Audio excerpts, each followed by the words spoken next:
Hello and welcome to the New Age Chic channel. If you're new here, we're building an inclusive space for people of all walks of life through the power of friendship and tabletop role-playing games. Tonight we have your regular interview show where I get to talk to the geeky creators that you want to hear about.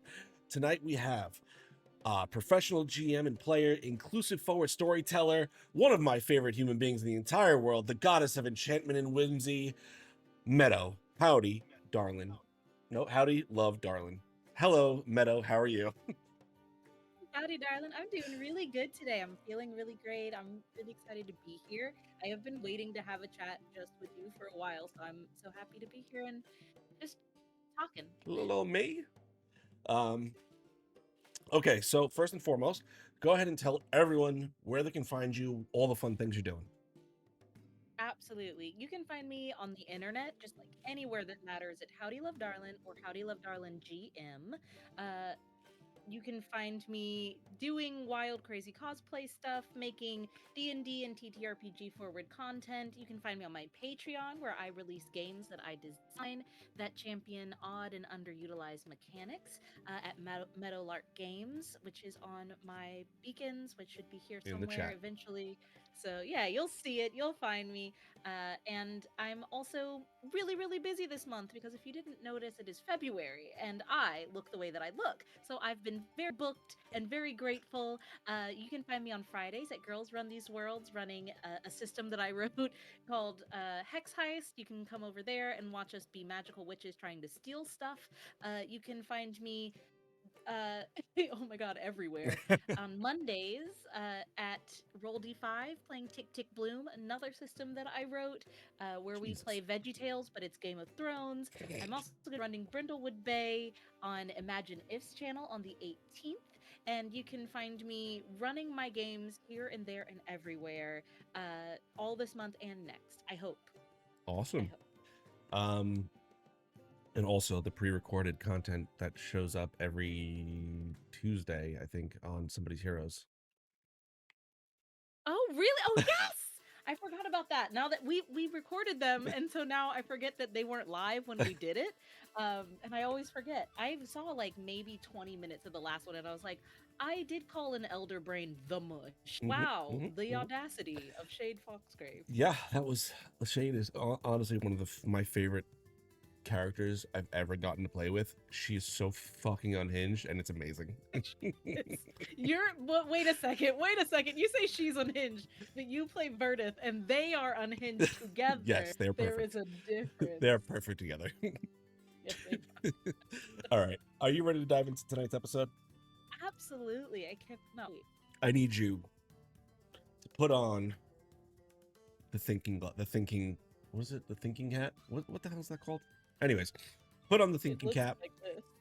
Perfect. No notes. And bring us back to little Meadow. Little 5 pound, 6 ounce, fresh out the womb Meadow as she joins us into the world. What is Meadow's first introduction into geekdom? What is it? A movie? Is it a book? Is it a show? What kind of is that first interaction you have?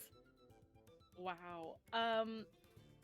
This is hard to say because my easy answer, like my go-to answer when this is asked of me, is of course Disney movies. I was like a Disney kid, and that's not really nerdy, but it is geeky. Yeah. It is like something you become obsessed with. You learn all the facts you can. So it was my first hyper focus, but my first introduction into actual nerddom was probably my obsession with the Power Rangers, Okay. which is way different than being obsessed with Disney.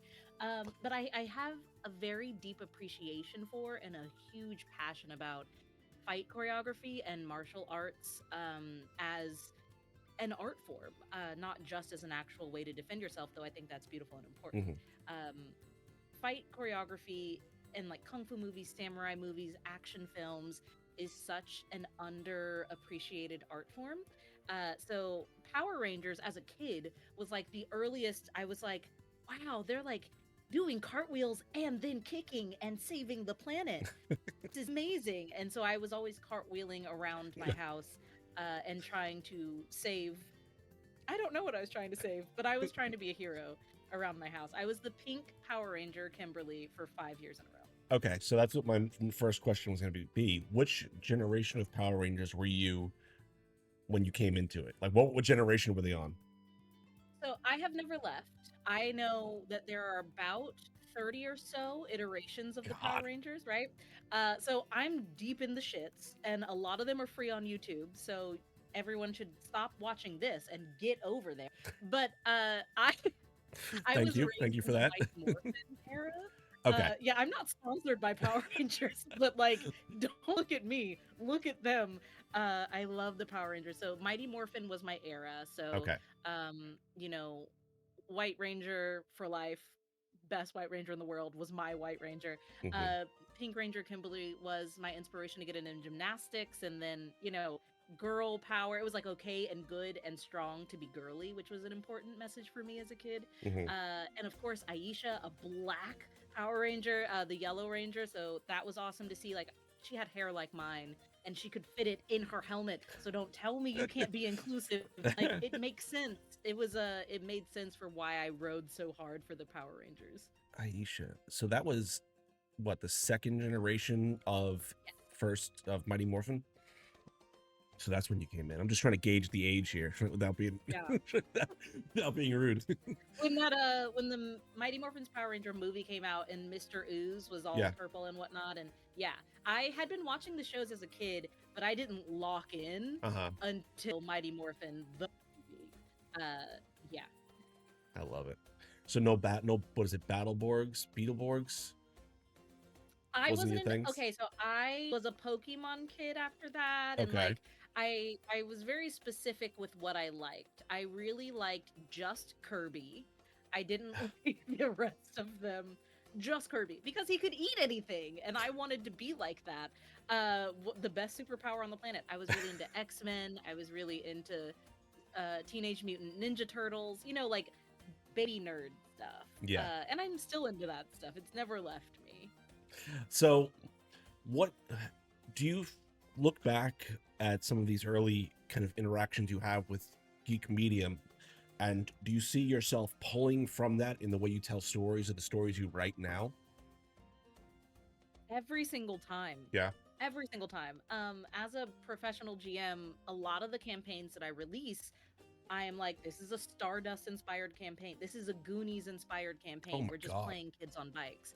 Like every part of my favorite media I take with me everywhere. And it's not just in storytelling, but especially in the TTRPG space, I do find myself leaning into my favorites. Firefly, Buffy the Vampire Slayer, like I said, Galaxy Quest even. Like I love running games in a world that was already made for me. It's Yeah. just about expanding that world and enriching that world. And it's like a sense of nostalgia getting to go back to it. I think everyone has that world that they'd like to just wrap themselves up in. Yeah. And TRPGs are luckily a really easy way to do that. So what point then do you, like, you've already kind of said your pipeline into geekness, right? At what point do we start to explore tabletop games and what that means for your creative expression? Well, for me, telling stories has always been something I've been head over heels for. I have been writing since before I could read, unfortunately. The writing's not good. It is on a floppy disk somewhere. Um, so telling stories feels like it's in my blood. Yeah. And I didn't know that D&D was a way to tell stories. I thought it was a board game to play, when you got all your friends together. Uh-huh. So I never really took interest in it until I realized that I was getting writer's block a lot. I was falling into the slump, Mhm. like I was having a hard time connecting creatively to that part of myself. And that can be really frustrating when you don't have an outlet. Um, so D&D presented itself and I was like, hey, it's just a one-off.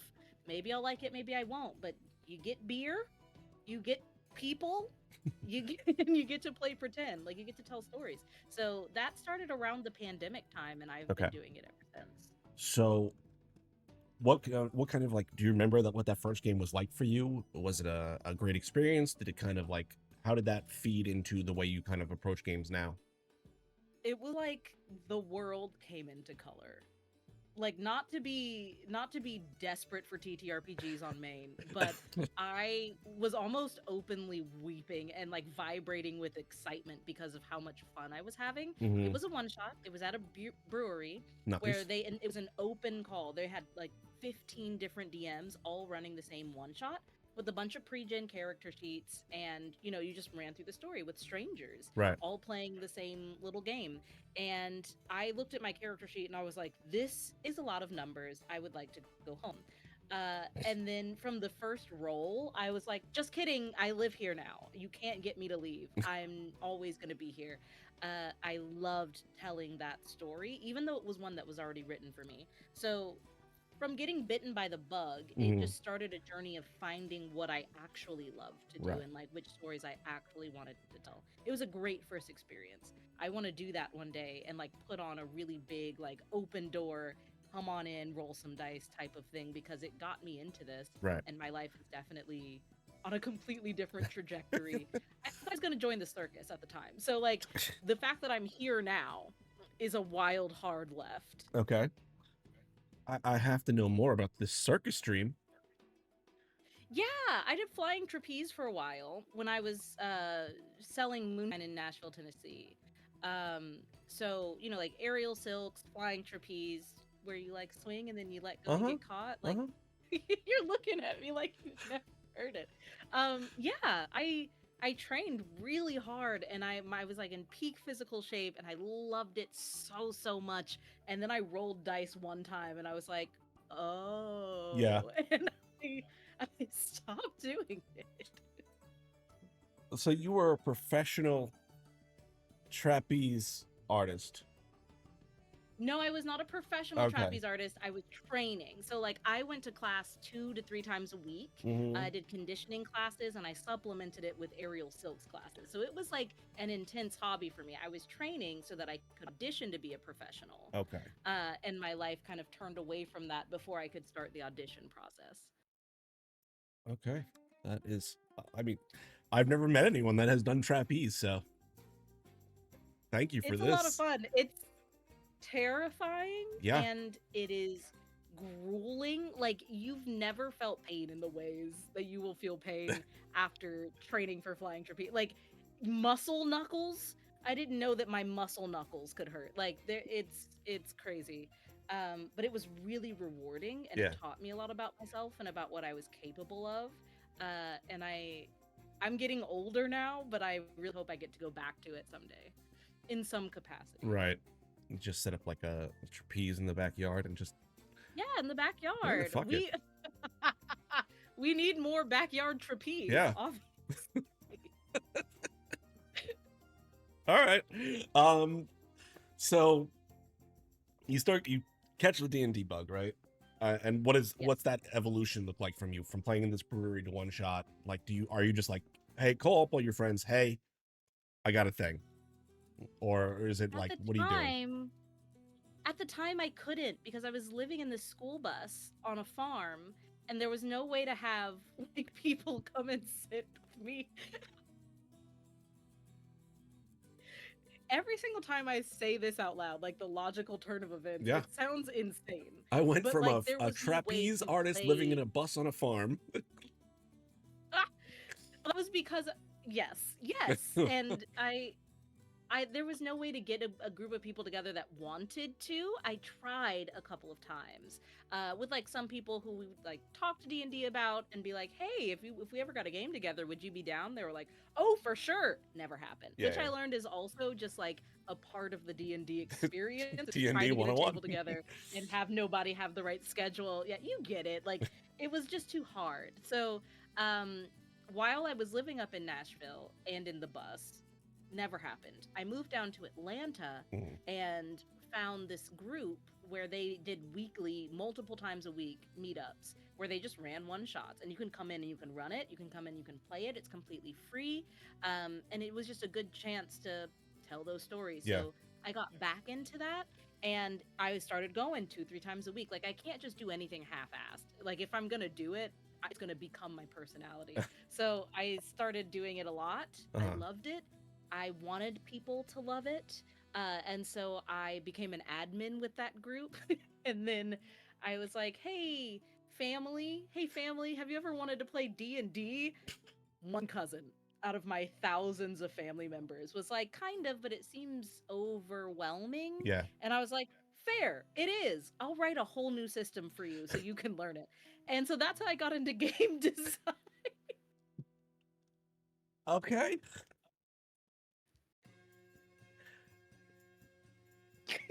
Okay. Right. So, Like I said, I don't do anything half-assed. I can't. I don't know how. so what was this first game? So, what this you designed? All right. So you designed a game system, Yes. a trimmed down D&D game system. I'm assuming is how it Yes. was. Basically what it was. Yeah. What was that process like for you? I mean, you've obviously never designed a game before this. I'm assuming. Nope. Built a bus and flew on the trapeze. So why not become a D&D game designer? So what was that process like for you? It was a hard road because I didn't know how much goes into making a game at the time. Yeah. So I was like, if you get a set of dice and you start rolling them, the story will just follow suit. And that's actually not how balance works. So I had to play test this system for about a year and a half, maybe 2 years, before it got to a point where I was like, okay, not only doesn't feel balanced, but it also doesn't feel like anything else. Because I started it as a D20 system. Yeah. You roll that D20. And I was like, God, this is not applying to the narrative part of the game Okay. the way that I would want it to. So changed it up, tried some different systems. I had only played D&D at that time. So it was me beginning to branch out. I was like, okay, so D20 is not working. It's not working. Let me try something else. And I tried, Powered by the Apocalypse. I tried a bunch of different things. I tried Dread. I was like, maybe Jenga is the way to go. But I landed on 3D6. It works really well. It functions really well. It is a tight system that is apart from D&D. So I Okay. set out to make like a easy D&D, but I ended up making something completely different that I'm a lot more proud of than just Okay. being like a watered down version of something that's like 50 years old at this Right. point. So what part of like kind of forging this system was really taking that creative energy juice for you? I think making something new Mm-hmm. to tell stories in a new way is what kept me going forward. I got a lot of feedback. I got a lot of criticisms. I got a lot of honest, like, here's what I know from other systems that I hadn't played yet that you could use here and that could balance this. It was a lot of throwing stuff at the wall and seeing if it enhanced the game or took away from the game. Mm-hmm. And I think that was a big part of the fun of it. And now that I know how mechanics are balanced, I can make a game in like 2 months, Okay. if it's short. So, not a system, Yeah. but I could make a game Right. fairly easy, just with enough from writing it to designing it to play testing it to releasing it. 60 days now, which is a lot better than 2.5 years. So I have learned a lot of really good lessons, and I'm really grateful for the criticism I got and the honest feedback. The TTRPG community is so capable Yeah. and so honest, and it's never coming from a place of like condescension. Like everyone just wants your game to be the best game it can be, because why would anybody hate a game? So it's a natural way of accepting criticism, which has been, I think, my favorite part, which is so weird because I hate criticism. I was gonna say that. I was gonna ask that question. Like, what is that playtest process like for you, and like how are you gathering people whose opinion you value, or are you Yeah. trying to like bring in new fresh perspectives in your playtesting like process? What's that look like for you? Yeah. So, like I said about that group that I was adminning for at the time, ATL RPG, they were meeting up multiple times a week, and people were just coming in to play anything, not just D&D. So I started play testing my system. I announced that it was an unfinished system, that I had wrote it, and if you'd like to play it and try to break it, Mm-hmm. you absolutely can come sit at my table. come sit here and tell me why it's not like working, and Yeah. we're gonna figure it out. You're gonna have a great time because I can tell a good story, Hmm. but you're gonna help me make something really cool. So I ran it maybe twice a week for almost 2 years. And Wow. then aside from that, while things were tweaking, while we were getting the mechanics together and like talking to people and pulling opinions, I ran a private home game campaign in it as Okay. well to make sure that everything was smooth, that like if we had just the same dynamics, leveling up, what was that looking like? All of that needed to be tight and it needed to work long term, not just for a one shot. Hmm. So I tested it in every way possible for a very long time before I settled on what it is now. So, what's your process like now when you're developing these new systems? Because how many systems? Let me ask that question. How many systems have you developed up to this point? This 24? you are a fucking psychopath.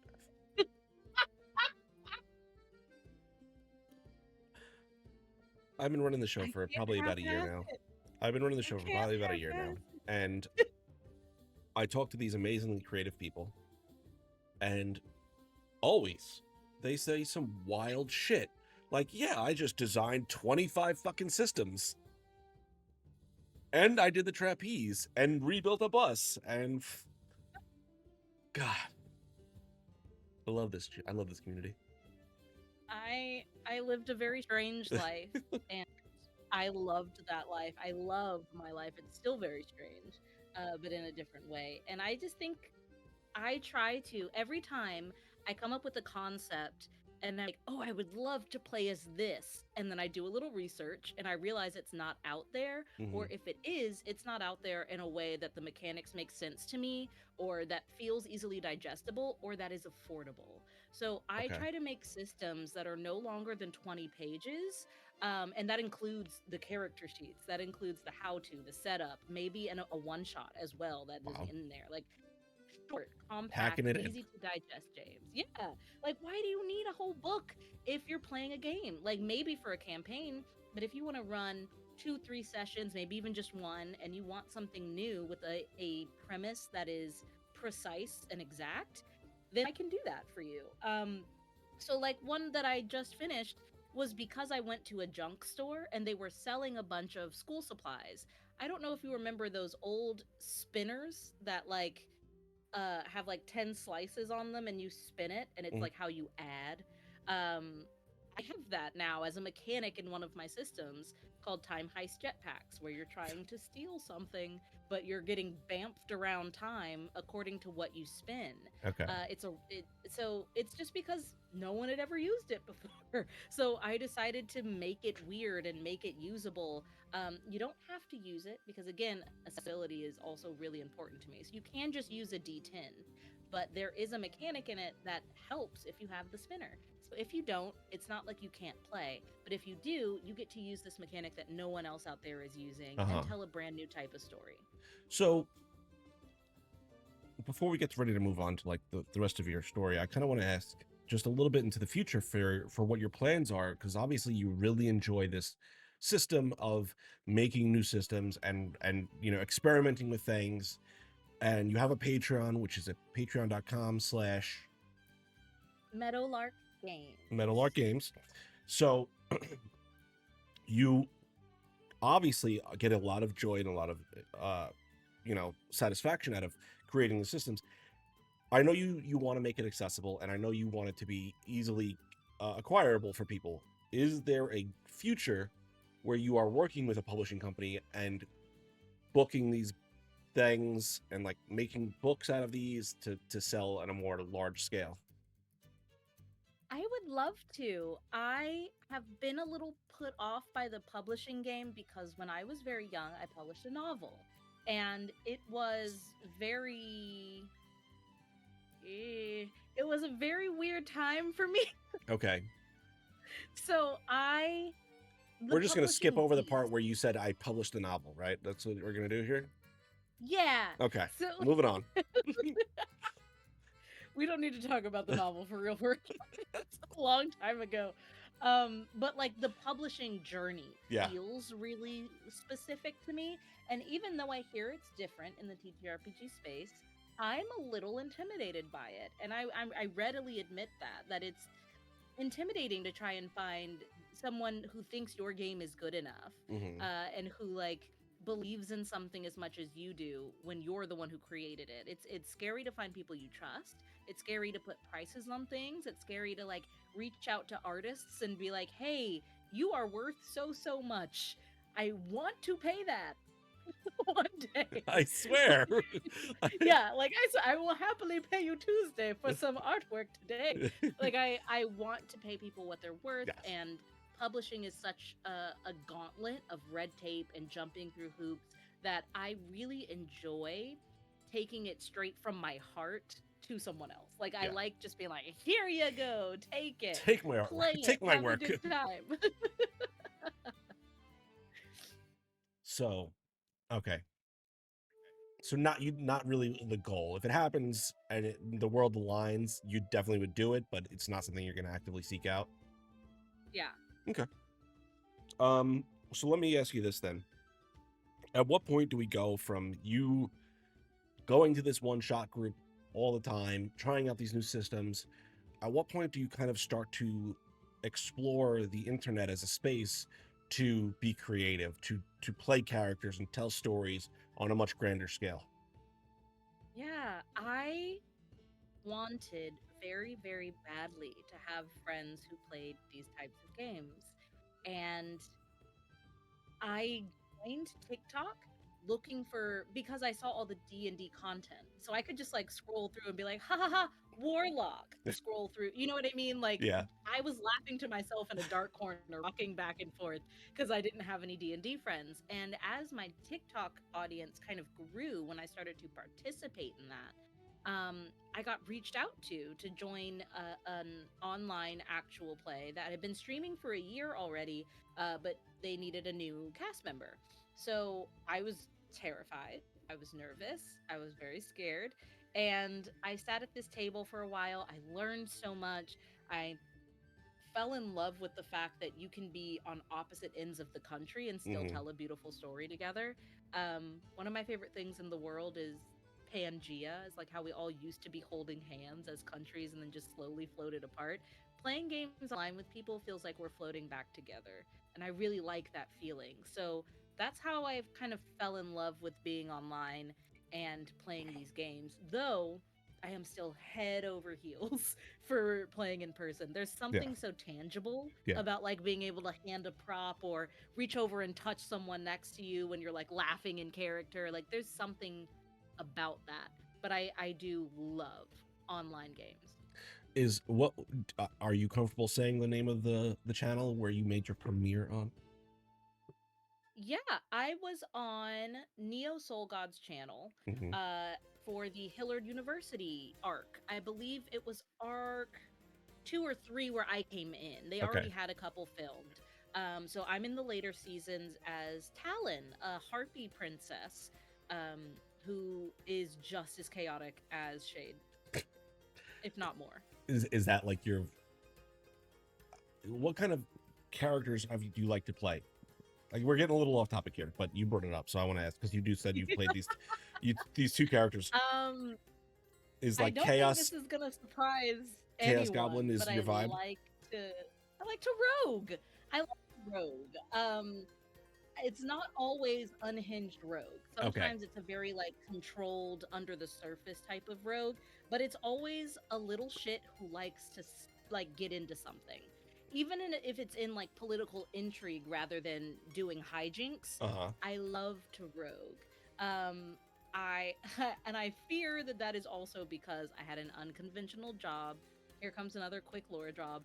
I I was an axe and knife throwing teacher for a while there.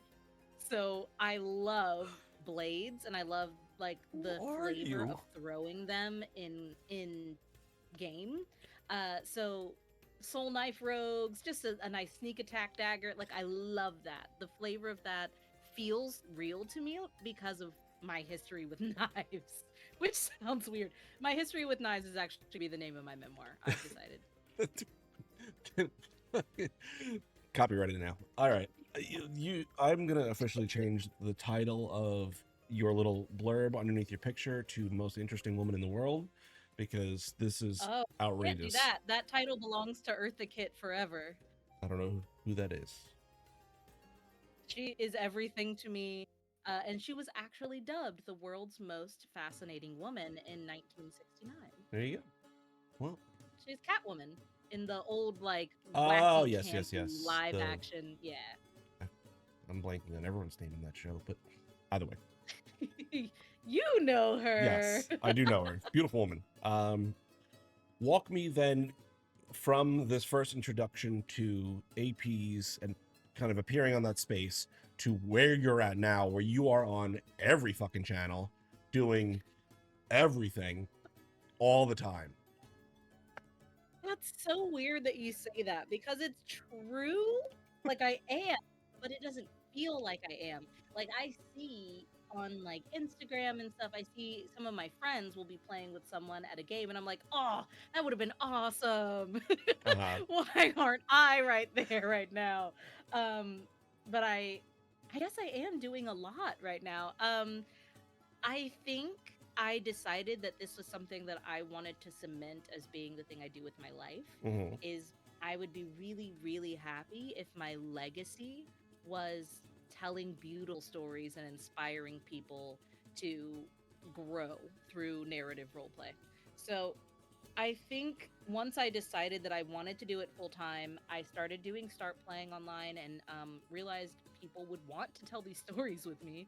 And that blew me away. So I started recording them and I started. Spunky Taylor got me into like asking people if I could be at their games and started recommending me to others. So Taylor helped me get busy. Wait, so sorry. So sorry. I'm mad I missed it. Taylor helped me be booked and busy, rather, and I had the yearning to Yeah. be more prominent in the space. I've always wanted to be more prominent in the space. So I'm hoping that this year is my year to play the funnest games with the coolest people and be able to tell really good stories. That's really all I want. Well, you brought up start playing, so I just want to go over this. You have 13 5-star reviews. You've played where's the number here? 106 games you've hosted. Yeah. That is wild. In 2 Yeah. years. What? Yeah. What?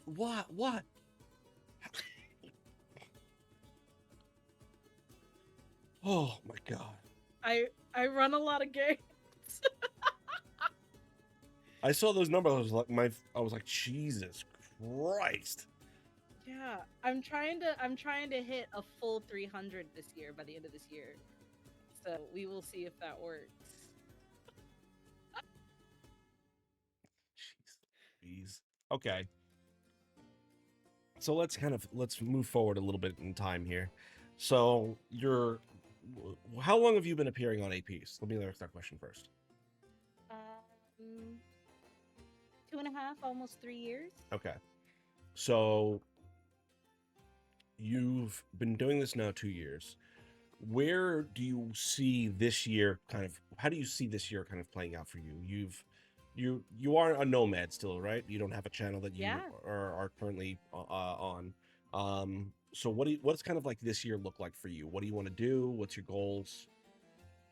My goal this year is to collaborate with at least 30% of my dream team. So like Okay. people I follow in the space who I've never gotten to sit down at a table with, but I've like met or talked to or that I support their journey.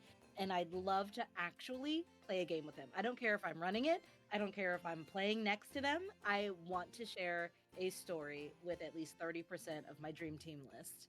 That would be so fun. I also am really blessed this year that I've been accepted to like do some influencer stuff, like go to a castle and put on a pretty dress and spin around. And they're gonna let me talk on a panel, and these people don't know what they've gotten themselves into. So you don't hand me a platform like that. I'm going to use it. So I get to, I'm already doing some of the things that I wanted to do last year, which was get on a panel or be invited to be an influencer for a fantasy event, or Mhm. um, excuse me, or go to a Ren fair out of my state, which has nothing to do with TTRPGs. But for me, those are my goals. You Yeah. know, like I want to travel, I want to meet new people, see new things, and I want to play new games, basically. So let me ask you this: which Ren fairs? Because I mean, we've seen your costumes; they're gorgeous. What Ren fairs do you really like going to? What's the ones that you're like your home Ren fair that you love to hit every My year? home fair is the Georgia Ren Fair, and I love it so much. It's so beautiful there, and I love the cast. They give their whole hearts to their characters, and they never ever break. And they are so patient with people who have had too much mead, and they work for not enough tips, even though they're usually tipped very well. You know what I mean? Like I love the cast. I love the grounds, though I wish they were more accessible. And it is my true happy place. I've Hmm. had pictures sent to me from people who I've like hung out with at Ren fairs, and I'm always like this. Like I look insane because I'm just really happy to be there. Right. So that's my home fair. I love the Carolina Ren Fest. I would love to try out the Maryland one, the Colorado one, and the Texas one. Uh huh. But I would go anywhere for a Ren fair. I would go absolutely anywhere. Have you been to any of the Tennessee Ren fairs? No, I haven't. I wasn't in the Ren Fair scene when I was living in Nashville for 9 Mm, years. okay. I I didn't haven't even been to know they them had yet. one in Tennessee Yeah, I haven't been to them yet, when I was but living. everything I've seen online is like they're dry fairs, and I'm not. I'm too much. I drink too much for that. Unfortunately, Georgia is like a turn the other way when they see you doing something. So everyone like has very special customized like flasks and Uh stuff. huh. And for the most part, I hope nobody gets out of hand. I've never seen anybody get out of hand. But we Well, you've have never a been very good blackout drunk at the community. New York Ren Fair. Hey, like it's a beautiful time day drinking with friends in costume. You know what I mean? Like there's nothing wrong with a little adult fun. I like it. It's a good time for me. So, can you? What is the? Can you talk about the event you're going to be speaking at, where the Enchantment Yeah, Fair, Enchantment Castle? There Enchanticon. you go. Um I'm so grateful to Enchanticon. These people have been putting on fantasy conventions and like fandom specific conventions for years. And they released this one called Enchanticon that's going to be in St. Louis, and it takes place in an actual castle turned hotel. All these beautiful fountains, gorgeous ballrooms, and I applied to help them spread the word a little bit. For a little free ticket, please, sir. And they accepted, and I also applied to run some events. And they were like, "Yeah, we heard that you're a professional GM. Would you want to talk to people about how to get into TTRPGs and how to utilize safety tools while they're trying that?" And I was like, "Hell's yeah!" Because if I had known half of the things I know about safety tools when I was first getting into D&D, I wouldn't have had so many terrible experiences that I had to like learn the hard way. Uh huh. So I would love to prepare people for that. So I'll be speaking at Enchanticon about how to stay safe and about what general terms mean that you might come across so that you're not overwhelmed when you try to jump in somewhere. Can you give us a little bit of like a teaser of this? Like, what does the use of safety tools in TTRPGs like mean for you, and how do you, what are some things you look for when you're joining games or hosting games that are like the important, like, I need these things to be okay. Absolutely. So for me, having a session zero is necessary, and it is necessary that everyone be there. Even if split it up into like two sessions or somebody has to have a private call, as long as you have actually in depth gone over with every single player the expectations of the game and the boundaries of the game. Uh, because a lot of people I've seen are really good at setting the boundaries and being like, this is what we have in our games, so don't put them in. But not everybody is good about setting the expectation. Is the theme and vibe funny and light and silly? Are we encouraged to do hijinks? Or is this more a dramatic cinematic campaign that is more grounded and gritty? Like you need to tell people what to expect so when they're building their character, they're building the right one. Hmm. What if they are thinking it is going to be a high fantasy, romp, but you've pictured like basically the Sopranos but with elves? Like you need to Okay. tell them that. So setting expectations is really important because you can't have fun within the parameters if you don't know where your parameters Yeah. are. But also keeping yourself protected is so important. No D&D is better than bad D&D, and that gets tossed around a lot as a phrase because it's really really true. It can ruin a whole day for you to go into a session and then have some of your lines crossed and you have no way to speak up on that. So the pressure is now on you to speak up. You have to hope that it's received well if you do. And then you have to figure out how to regulate your emotions Yeah. after you've been like disrespected and try and move forward from that when you're supposed to be playing pretend. So that's a lot of extra like therapy level work that you would have to do if you don't have those safety tools in place. So making sure that you have your parachute on before you jump is an absolute must. So people who don't use safety tools or parachutes, session zeros, cannot be trusted in my area. You cannot come to my town. I don't want you to hang around me if you don't like making sure your players are safe. And that means in any way. If you think everyone does better with like a fillable form, and then you send it in and be like, hey, everybody, anonymous votes are in. These are the things we won't be touching on. You don't even have to have a call. Like if you put it somewhere where everyone can see it, everyone consents, everyone makes sure that they notify you that you've seen it, it's fine. You do your session zero how it makes sense to you and makes sense for your schedules, but it needs to be had. Hmm. So what advice would you give to like the new player that's coming to a table that maybe they have a set of tools that they've kind of set up a bit, but maybe they're being ignored or kind of pushed to the side? What do you have advice you have for that player that is there and their line has been crossed? They don't know what to do next in that situation. What advice would you give to them? Yeah, I would say that this happened to me recently, actually, where we were playing online and one of my lines was crossed. And I DM'd the GM, I DM'd the DM and was like, hey, this is a reminder, making sure that you know that this is on our lines and veils sheet. And then it was on the DM to retcon things. But it can be hard to advocate for yourself. Hmm. Um, so, what I would recommend is the sooner the better. Hmm. A lot of lines are going to get crossed where you're not really sure if it crosses the line. Or if you're not sure that it's an established line, but it feels icky in the fiction, Uh-huh. you pull the trigger immediately. Don't let that feeling sit and settle because as the narrative pushes past and goes forward, you're going to be like, oh, my chance, my door is closing, Yeah. and people will have moved on. The faster, the better. If anything rings a bell as being like, oh, I'm not feeling good about that, type in chat, hey, I don't like that description. Not really sure why. I don't even know if it crosses a line, but like, can we retcon that? Didn't like it. Yeah. And make sure that's seen and known. And that if you're playing in person, just having like for me, visual cues work the best. So I tell my players to just go, like if you put me in a Mexican standoff, I'm gonna pay attention. So I'm immediately like, what? Like I will know that we need to retcon something. Okay. So you just pull two guns out on me. It'll be fine. We'll retcon it. Finger guns, just for the YouTube spot. That's what yeah, For the you get YouTube it. people reading this text back, finger guns. The finger guns. Okay.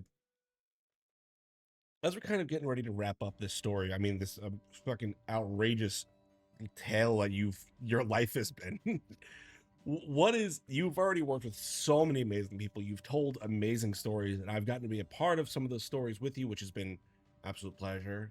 because it is so you are such a fun, inventive storyteller that be able to play with you has been an absolute pleasure.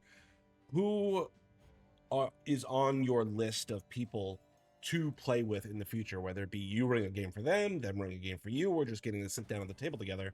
Like, who's on your dream team? Absolutely. I would love to play with Lou Wilson. I think that Lou has such a knack for knowing what a scene needs. I would be in to be at the same table as Lou Wilson.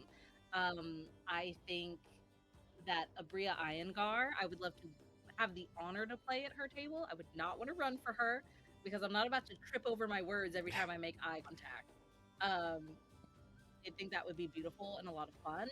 Um, I would love to play with Matthew Lillard. I grew up on Matthew Lillard movies, all of them. Mm-hmm. Yes, all of them. I checked the discography, every single one of them, I seem to. and they changed my life. Most notably, 13 Ghosts. So what I Okay. would love to do is run a game. 13 Ghosts inspired. Everybody's trapped in here, and they're trying. Right, Yeah, right. that'd be Wouldn't that be good. cool? That'd be good. So so I think that would be fun. Call me Matthew. Um, and also Jasmine Bular, who is the DM of Desi Quest and also did Coffin Run on Dimension 20. I think that would be so fun. Brian Murphy, one of the most incredible DMs ever, someone who really knows the system and gets tension. And ooh, I love me some tension. I eat that shit up. Um, and Allie Beardsley, because why not? Why not? It would be fun to have to not be the most chaotic person at the table for once. So yeah, throw Allie in there. Let's go. So I want to ask you this. Oh, When hold on, wait.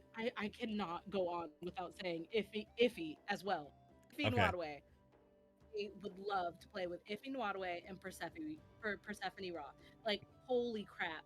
Those two paragons. Okay, yeah. that's all. Sorry. Dude, what kind of game you want to play with those two?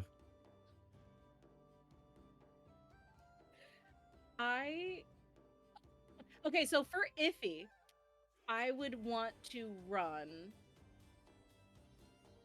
I think, like a Juneteenth special Okay. where it's like a full black table and it's black leaning themes, like a group of friends trying to survive a music festival, like EDM zombies type Okay. thing. I think would be really fun and wild. And for Sephiroth, I think I would love to do something extra decadent and delicious. Mm-hmm.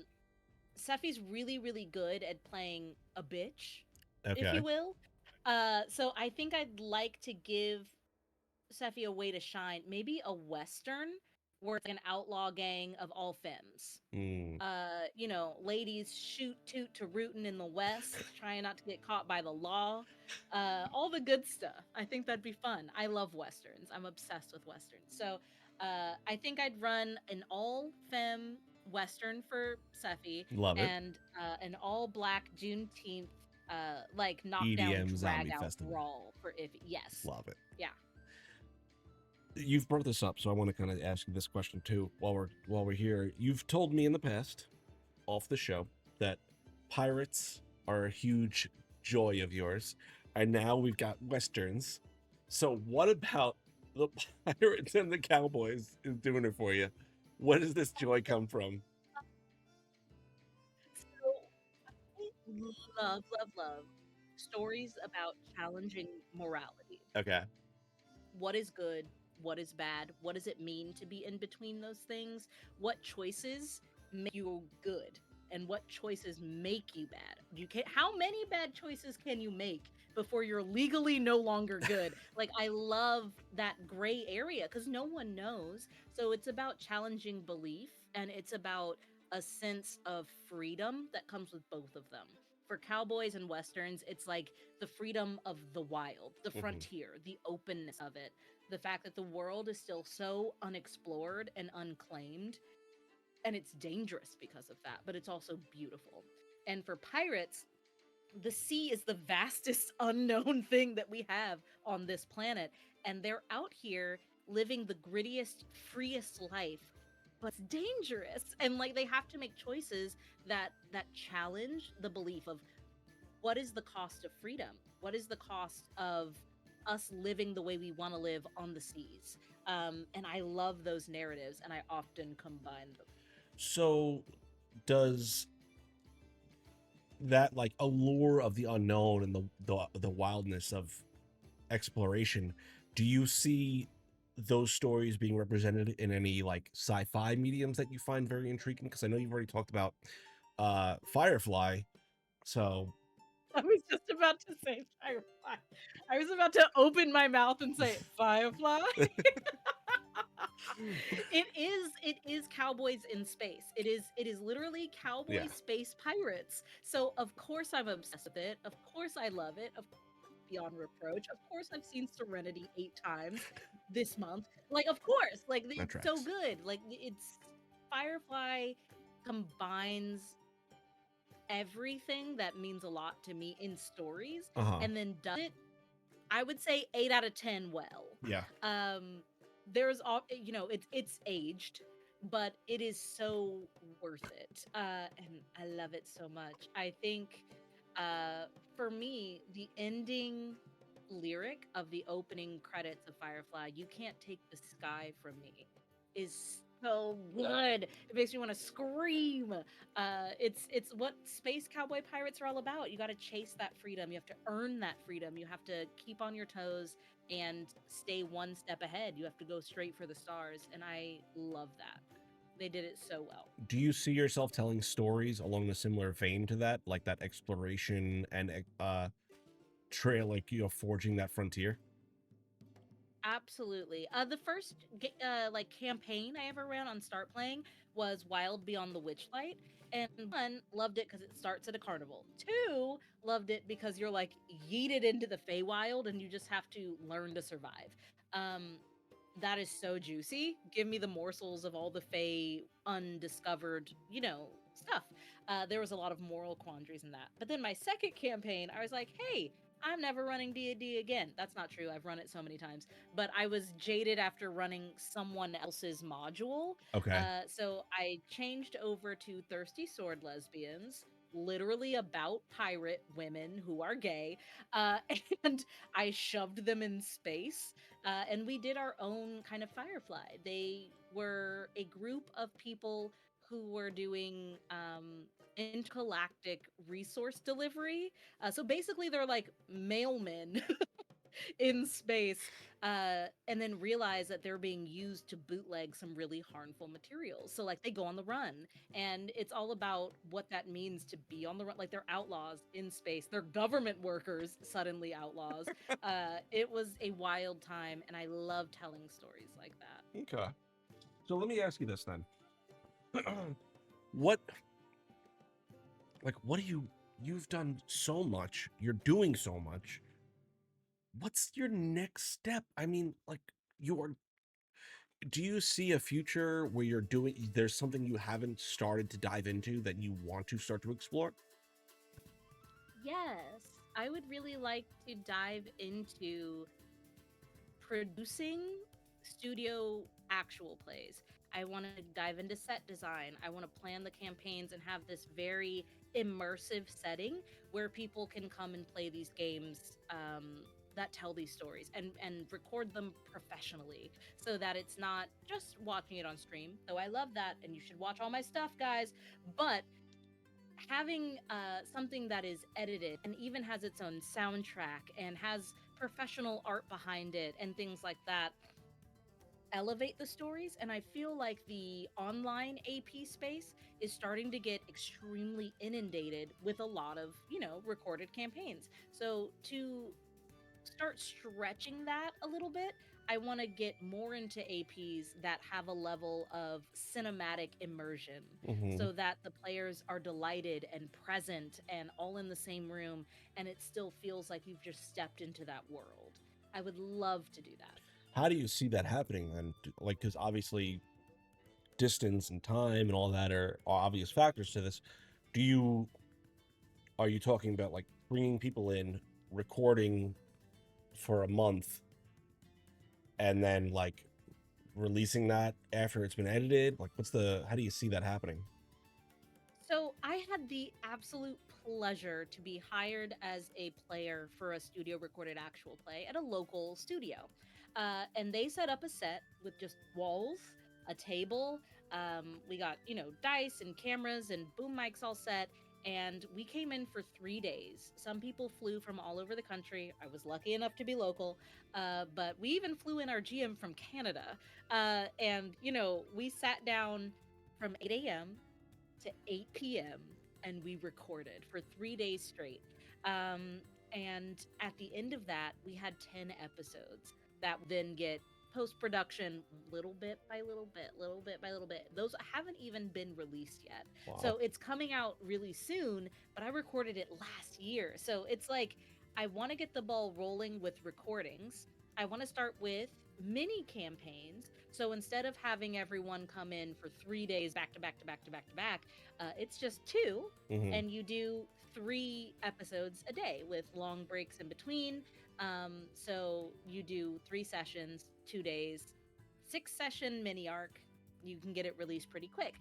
Um, I would love to do that. I would love to have a separate room in my home that is just for recording these things. So not only can I like get people together and run the things that I want and produce them, but other people can rent out my space Uh-huh. and I can build things for them. Like maybe I don't want to run an actual dungeon crawl, but if someone else does, let me make this room into a dungeon for you for this weekend. Right. And you can all come out, play these games, have a great time. Hmm.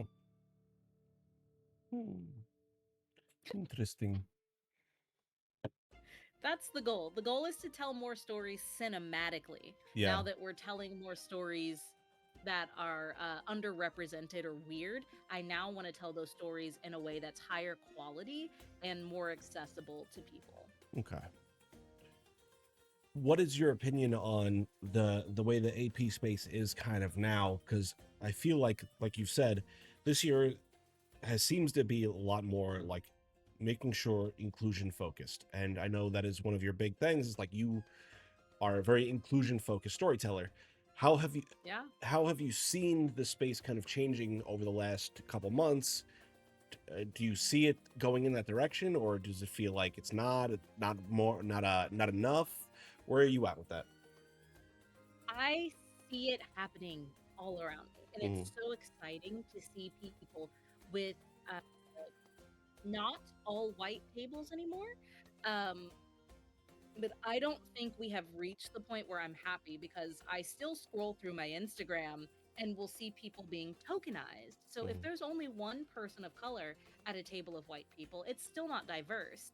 I have a policy that I will not accept being at tables if I know that they are at not least 50% BIPOC. That doesn't mean 50% black, it just means they can't be white. So I like making sure that I hold myself to that standard because representation matters and we won't get it unless we fight for it. Mhm. Saw just today like 2 tables that were still all white, and I was like, it's the year I think it is, right? Like, are we sure? Because the problem has been addressed at many cons, on dozens of panels, between friends. Like we all tell people inclusion, diversity, but there are still people who cling to ways to not do that. People who cling to excuses for not having diversity. And Mhm. unfortunately, some of those people have really big platforms. So I see the space changing bit by bit, day by day. Every time I see a new stream released, there's a couple more people on it that I've never heard of before and are of color, which is just as important. Yeah. Don't just get the 8 famous ones. Like, let's really expand. Let's push for inclusion, because you cannot lift as you climb if you're just climbing. You have to help other people in the space. And I do that for as many people as I can. When I run games, I always reach out to a full POC cast first. And then if they can't do it with their schedule, great. Who else of my friends in general is just available, whatever color, denomination, whatever you are. And I will keep doing that. because I feel like it needs to be done. I feel like it deserves to be seen. And the people who tell these stories with me, they're moving and they're funny and they're witty and they're grounded and they have history behind them. History that I wouldn't have gotten the privilege to hear about. Like I had an Inuk person at my table and I didn't know anything about Inuit like culture Hmm. until they wove it into their paladin and Wow. made it part of that and got to share that with me. And so I was like, shit, that's cool. Fuck yeah, you can. What is that weapon called? Help me pronounce that. I need to learn. And it's not just me calling out people who aren't of color. Hmm. It's me saying I hold myself to that standard because the world deserves more stories of culture, Hmm. stories of culture. And it needs to happen. So let me ask you this then. For a lot of these established channels that maybe have had all white cast or have only one person of color on their channel, what advice would you give to them if they are looking to diversify their cast, but maybe people see them as like untrustworthy or like you don't have a history of being a supportive person? Why would I come and work on your channel? Absolutely. I think that it's important to understand that when you're casting something, you are asking someone for their time, devotion, and publicity. So you're asking them to give you something. So all they shouldn't even have to ask. You should be doing the inclusion for them. So everything that you have, your casting calls, make sure you have a statement on there that says we are dedicated to including people. This is important to us, and we will not be producing a show that we cannot ensure is diverse. People think that it's like, oh, well, nobody of color applied, so we're just going to write with these people who did, who Hmm. happen to be white. That's not good enough. You're not fighting for inclusion. Say, hey guys, we have some people who are really interested in this. However, we need more people with more diverse backstories. We want to prioritize you. We are saving 3 seats for this table, and the show will not go on until we have you. Tell it to your friends. Reach out to your friends of color and be like, hey, I haven't been great at this in the past. Any suggestions? Look up TTRPG, BIPOC, all of that stuff. Like, look for them. Hmm. Look for us because I promise you, they want to tell those stories. They want the opportunity. They want the platform, and it's hard to know what is going to cast you if they have a history of not. So make sure it's known Hmm. and then look for them. Do like a really good romance partner in a fucking what is it called? Harlequin novel and chase them, woo them. Like ask them nicely, ask their friends, be like, hey, you might not be available, but I posted this on my Instagram and I would love to see if you'd be interested. Hmm. It's sometimes a little bit of extra work, but that is work that should be on the person creating the show, not Right. on the person who wants to be cast. Right. Right. So that's my recommendation: is be loud about it, be so loud and stick to it, and you will get your tables filled. Okay. Amazing. I think one last thing I'm going to ask in regards to that then is, do you have a good recommendation on spaces to find BIPOC creators? Is there like great resources that they can go to find people that they feel a space where BIPOC creators have felt safe that is okay to approach them in? Absolutely. I would say if you are looking for BIPOC creators, first check out BIPOC Vamp Day. It is yearly. They've been doing it for a couple years now, and people start cosplaying, people start LARPing. I was part of BIPOC Vamp Day last year where I ran a game of Thirsty Sword Lesbians that was vampire themed. It was like a fun little murder mystery. So if you look up BIPOC Vamp Day, you will see actual play after actual play after actual play of people of color, of people who are actively working in the scene, of people who want to tell these diverse stories. That is where I would to start because I don't know any others off the top of my head where it would be okay to come into Right. that space and then ask. But BIPOC Vamp Day is a great roster because everyone in it is talented. They auditioned and applied and, you know, really put in the work to be at those games. So there is a bunch of them. I think just like 9, 6 or 9 just from last year, full tables of 4 to 6 players each that are actively being cast in the space right now, and that is such a good resource. Also, if you're around and want to watch my actual play, I mean, go for it. I can't stop you. Whoa, slow down. You can, hey. All right. Amazing. I think that's an awesome message that that you were able to get out there, and I appreciate you having that conversation with me. So as we kind of get ready to wrap up, let me ask you this: and has there been a pivotal moment or turning point in your career that's kind of shaped your approach to content creation? Because you are doing a ton of content creation, so I'm just curious about that. I am. PAX Unplugged really changed my perspective on what is possible in the space for me. I felt very small in the space and very unseen. Um, I felt like I didn't really deserve to be there, like it was a fluke. And the reception that I got when I was at PAX from people who like I was online friends with but had never met was so warm.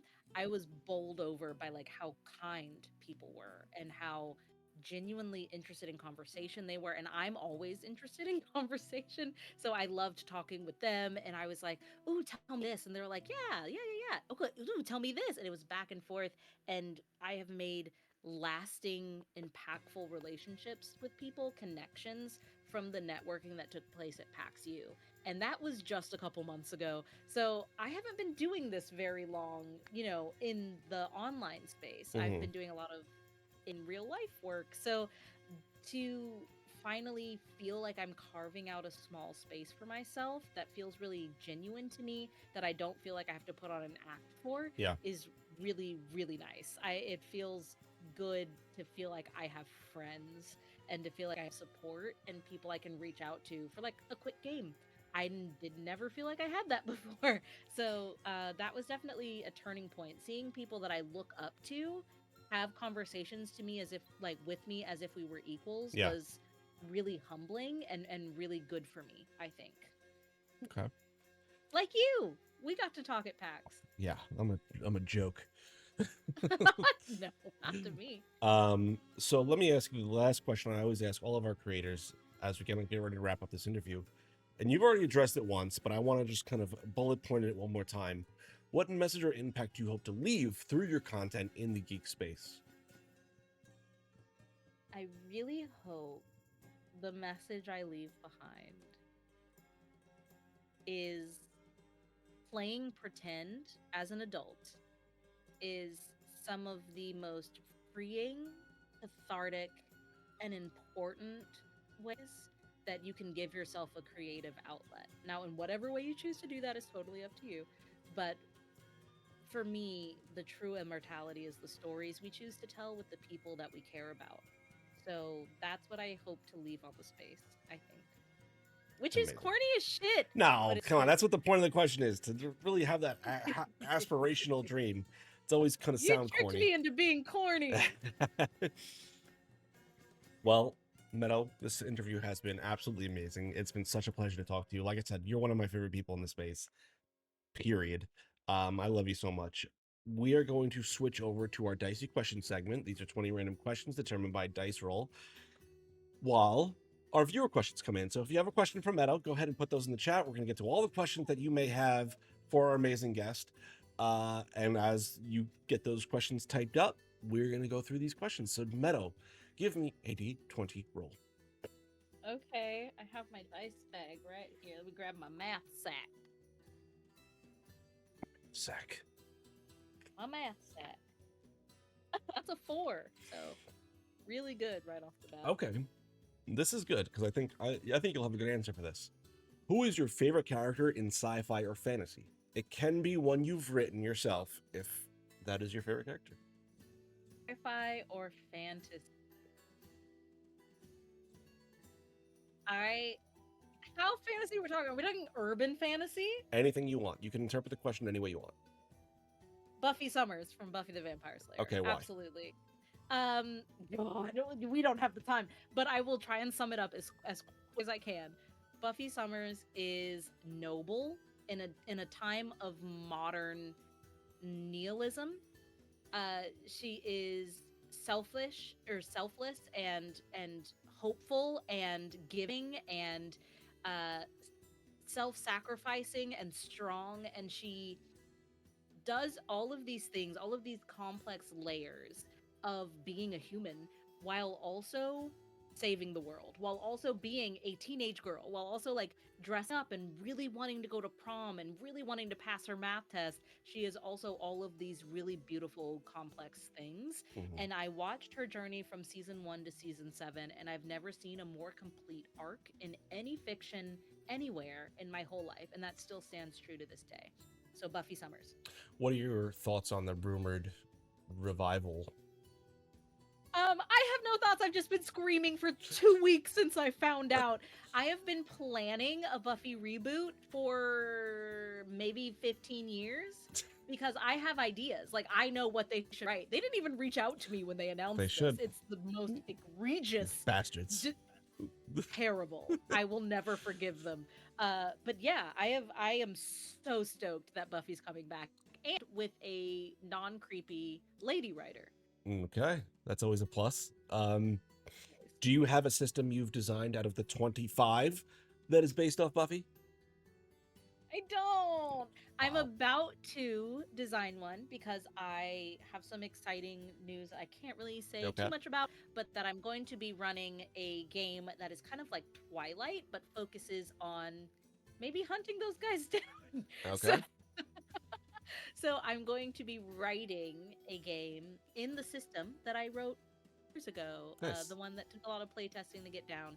So I'm going to write a game for that system for a Buffy Twilight kind of homebrew mashup. Uh-huh. So like you're gonna be recreating the supernatural Twilight meme? Yeah. Yeah. Yeah. That's exactly what I'm doing. Absolutely. All right, give me another D20 roll. That is a 10. 10. I really want a nat 20 here. Really bad. Oh, okay. What is in your hoard? What do you collect? Oh, easy. Right next to me is my trinket shelf that is it's like 6 feet tall. And it is full of trinkets that I trade at Ren fairs. I make Okay. my own trinkets every season, and I get a lot of them in return. Just like off the top of my, like, I have this fish and this skull that's actually a pencil eraser, and this potion bottle of eyeballs. I have a lot of little things that I get from people because I give things to people Uh-huh. randomly. S- I s- collect trinkets. what goes into your creation process for your gifting Run Fair gifts? I try to make trinkets that are on theme to what I'm wearing. Okay. So, if I'm dressed like a this last Ren Fair, the fall fling, I went as the candle goddess. So I had like melting wax all over and like candles that lit up on my crown, and I was giving away flame tokens, and I Okay. had smoke on them, so like I could rub my fingers and make the coins smoke as I gave them to people. So things like this. Who are Yeah. you? I'm weird. Mystery wrapped in an enigma. Exactly. Literally, I am unknowable, unfathomable. It's an eldritch deity. Literally. All right. We've got no questions so far, so let's go ahead give one more D20 roll. I hope it's a nat 20. I've never rolled a nat 20 on this dice before, but this is I why hope you it's get rid of now. dice. That's a 12, not a 20 at all. Ooh, okay. If you had a spiritual weapon, what would it look like? So, my favorite fidget is Balisong knife, and I love to play with it all the time. My favorite is my golden one. Mhm. But I have a couple. And so I think a spiritual weapon for me would be a balisong.